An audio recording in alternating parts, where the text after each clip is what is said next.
Jessica Wongso yang terkenal karena kasus racun sianida yang melibatkan teman dekatnya, Wayan Mirna Salihin, baru-baru ini mengalami perkembangan signifikan dalam masa hukumannya.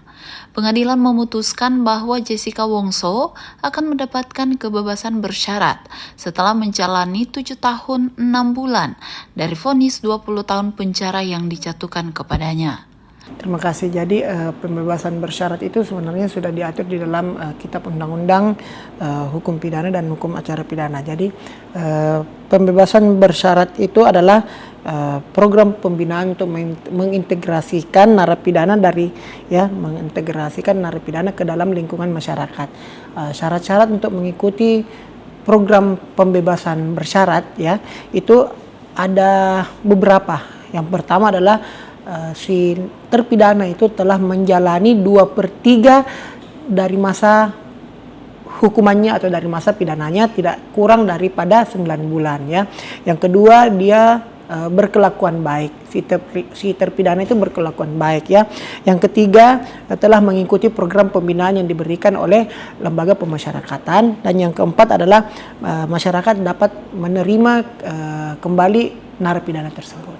Melihat dari kasus Jessica Wongso yang diberlakukan pembebasan bersyarat dari 20 tahun menjadi 7 tahun 6 bulan masa tahanan, Dr. Syarif Syadam menyebut bahwa potongan masa tahanan Jessica Wongso tidak hanya berasal dari pembebasan bersyarat, tetapi di dalam lapas Jessica juga mendapatkan remisi atau pemotongan masa tahanan. Jadi untuk remisi itu sebenarnya sudah diatur di dalam Undang-Undang Pemasyarakatan ya, juga diatur di dalam berbagai peraturan perundang-undangan lainnya, baik itu peraturan pemerintah nomor 32 tahun 99 junto peraturan pemerintah nomor 99 tahun 2012, akan tetapi PP 99 2012 ini sudah dicabut ya, sudah dicabut. Terus juga ada peraturan Menteri Hukum dan HAM nomor 7 tahun 2022. Itu remisi itu sebenarnya hak daripada seluruh narapidana. Akan tetapi ada beberapa tindak pidana tertentu yang narapidananya itu tidak berhak untuk mendapatkan remisi. Seperti misalnya terorisme ya, itu narapidana terorisme itu tidak berhak mendapatkan remisi. Yang kedua korupsi ya, korupsi. Yang ketiga kejahatan HAM. Ya, yang keempat itu narkotika. Ya, itu diatur di dalam PP 32 tahun 99 junto PP 99 2012, tetapi PP 99 ini sudah dicabut oleh Mahkamah Agung. Terus diatur juga tadi yang saya sebutkan di Peraturan Menteri Hukum dan HAM nomor 7 tahun 2022.